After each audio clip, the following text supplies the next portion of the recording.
하나님의 은혜와 축복이 오늘 예배하는 모든 분들에게 함께 하시기를 주님의 이름으로 축원합니다. 집사님 한 분이 계신데 늘 기운이 없이 다니는 분이 한 분 계셨습니다. 늘 기운이 없으세요. 집안일로 걱정, 가게 일로 걱정, 또 교회 일도 걱정, 여러 가지로 걱정이 많아서 늘 힘이 없으셔서 아유 이분은 언제 한번 어깨 펴고 이렇게 활발한 모습을 볼까 하고 생각을 했었는데 정말 어느 날 너무 기분이 좋아서 교회 오셨어요.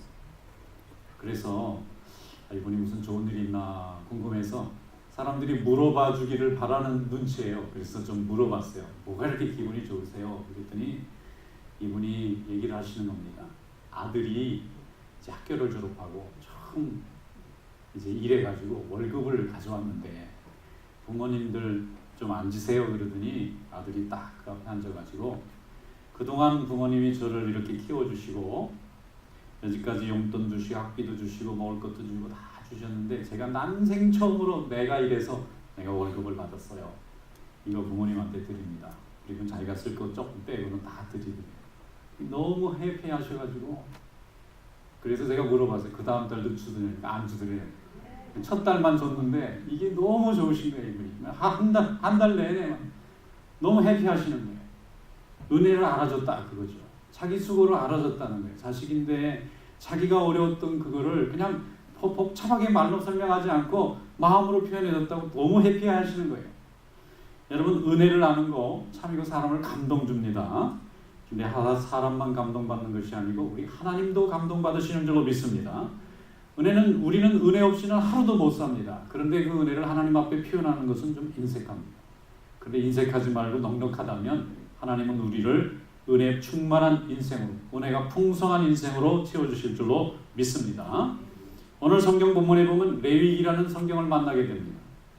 레위기는 창세기, 출애굽기 다음에 레위기고 그 다음 민수기, 신명기, 여호수아로 가니까 광야에서 하나님이 주신 말씀을 기록한 책입니다.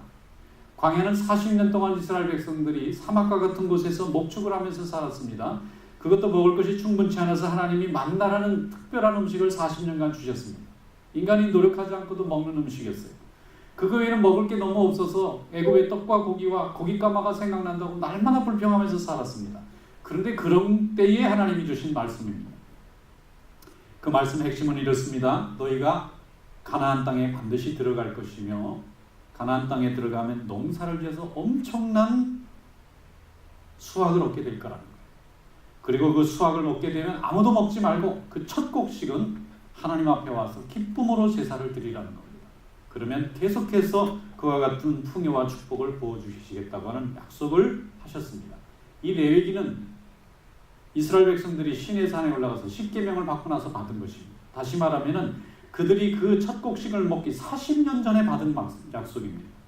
그때만 해도 그들은 우리가 과연 가서 그런 땅을 차지할 수 있을지, 그런 땅에 들어가서 농사를 져서 그만한 수확을 얻을 수 있을지, 정말 이 광야의 끝은 있는 건지 아무도 알 수 없을 때 주신 말씀입니다.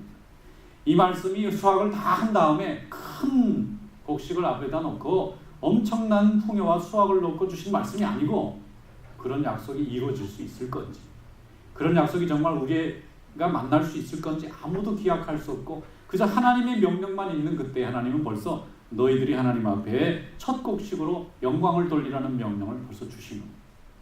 그 약속을 주신 것이 이미 감사한 일이죠. 그런 미래를 주실 거라는 약속을 벌써 하고 계시는 거잖아요.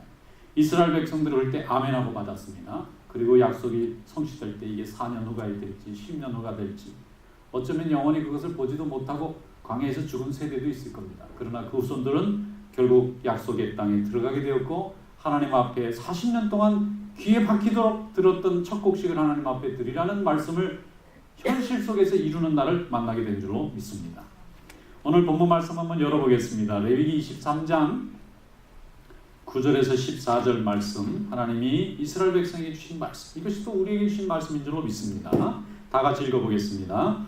여호와께서 모세에게 말씀하여 이르시되 이스라엘 자손에게 말하여 이르라. 너희는 내가 너희에게 주는 땅에 들어가서 너희의 곡물을 거둘 때에 너희의 곡물의 첫 이삭 한 단을 제사장에게로 가져갈 것이요 제사장은 너희를 위하여 그 단을 여호와 앞에 기쁘게 받으심이 되도록 흔들되 안식일 이튿날에 흔들 것이며 너희가 그 단을 흔드는 날에 1년 되고 흠없는 순양을 여호와께 번제로 드리고 그 소재로는 기름 섞은 고운 가루 10분의 2의 발을 여호와께 드려 화제로 삼아 향기로운 냄새가 되게 하고 전제로는 포도주 4분의 1 흰을 쓸 것이며 너희는 너희 하나님께 예물을 가져오는 그날까지 떡이든지 볶은 곡식이든지 생이삭이든지 먹지 말지니 이는 너희가 거주하는 각처에서 대대로 지킬 영원한 규례니라. 아멘.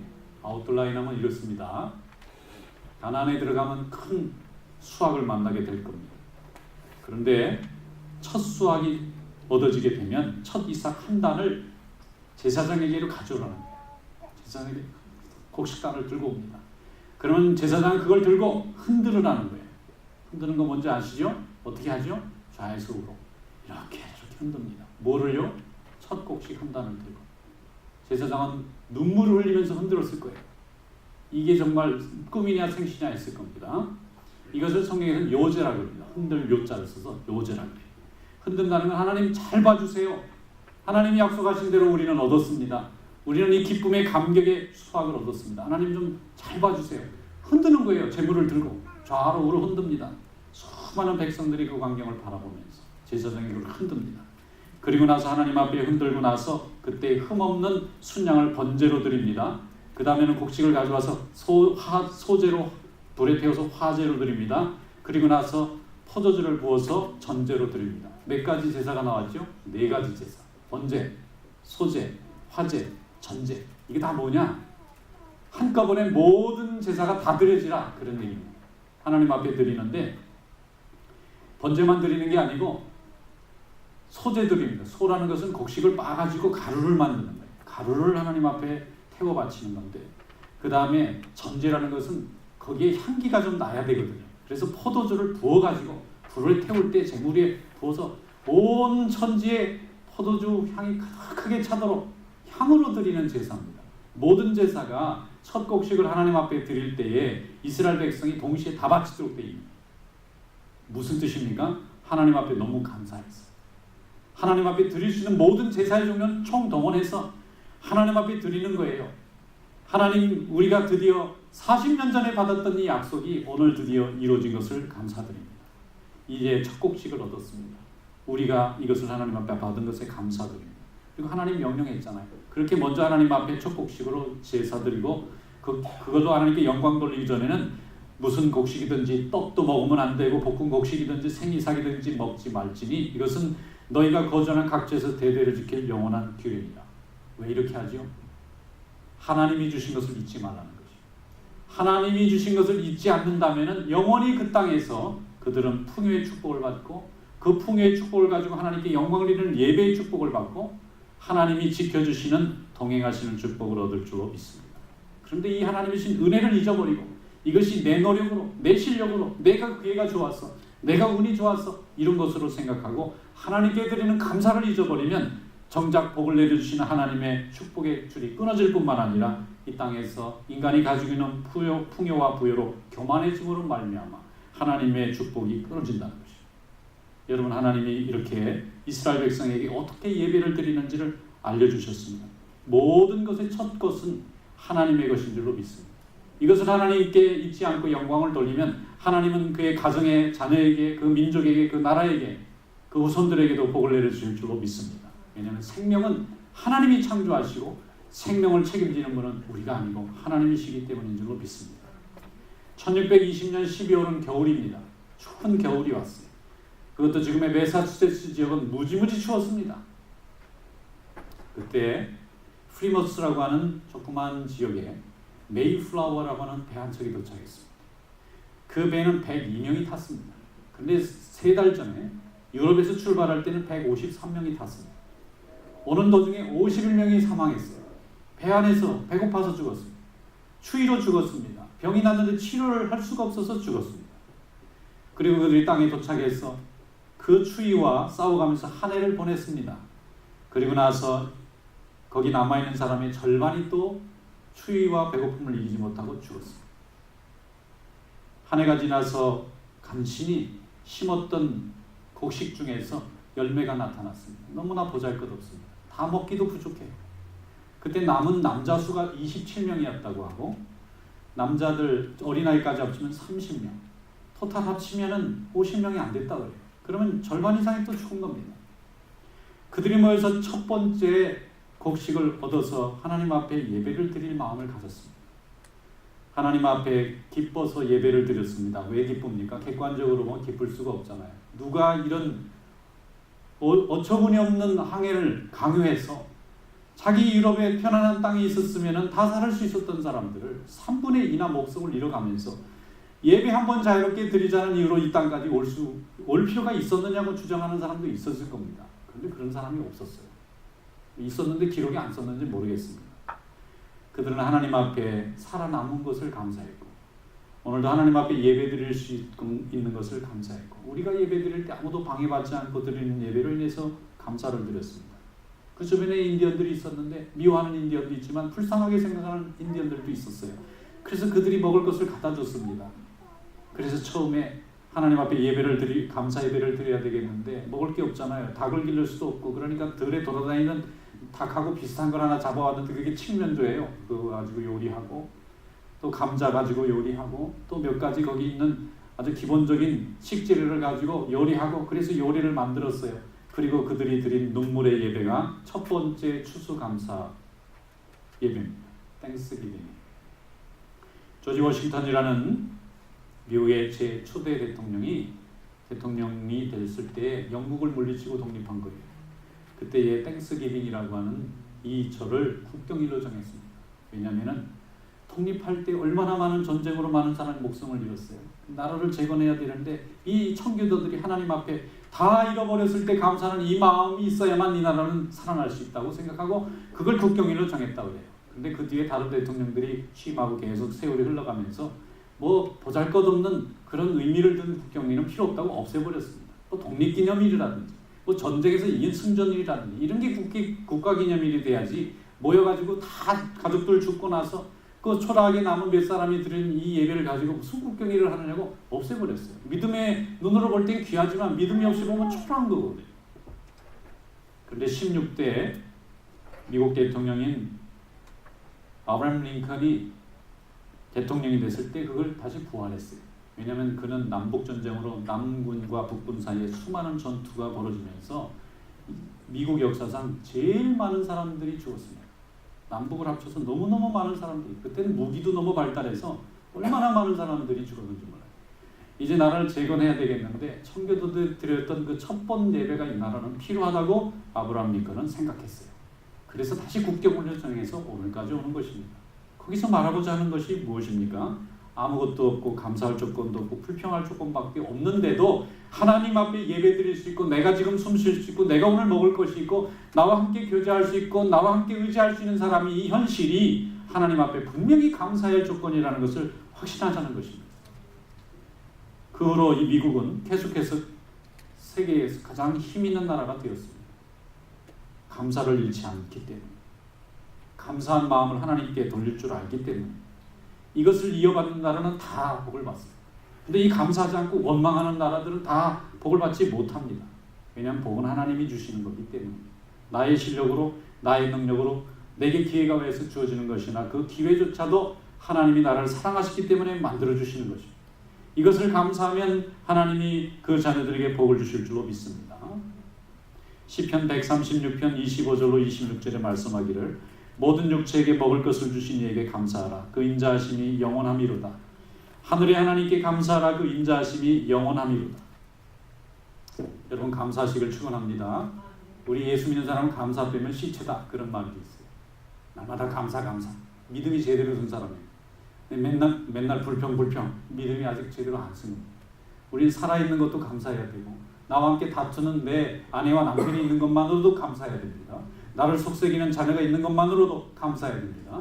내가 드릴 수 있는 예배당이 있는 것도 감사하고 내 말로 시원스럽게 알아듣고 하나님의 뜻을 깨닫고 순종할 수 있는 교회와 믿음이 있는 것도 감사해야 됩니다. 이것조차도 없어서, 이것조차도 기회가 없어서 안개와 같은 인생을 사는 사람도 세상에는 너무 많습니다. 모르기 때문에 감사를 못하지만 우리는 알기 때문에 감사하게 되는 줄로 믿습니다. 감사할 줄 모르는 사람은 무지한 사람입니다. 왜 그러냐? 이기적이기 때문에. 감사가 없는 사람은 자기밖에 모르는 겁니다. 자기 문제만 중요합니다. 다른 사람의 문제는 보지 못합니다. 내 실력으로 내 능력으로 얻은 줄로 생각합니다.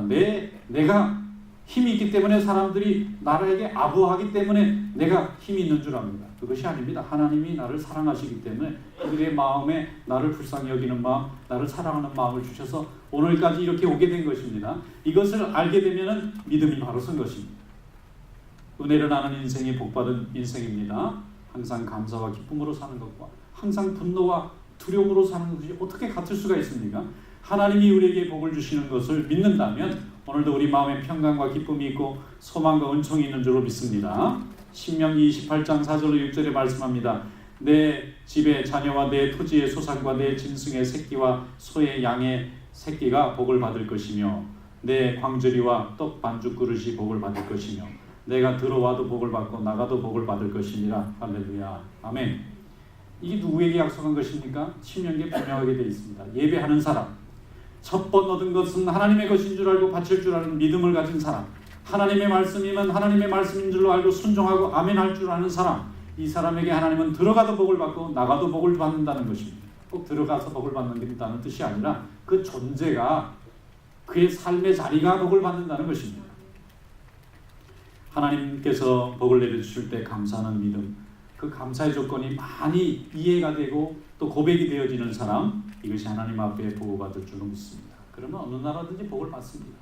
어느 나라는 선하고 어느 나라는 악하고 그런 게 없어요. 세상에 다 어느 나라든지 선한 면과 악한 면이 다 있습니다. 그런데 감사할 줄 아는 사람과 감사할 줄 모르는 인생이 있을 뿐입니다.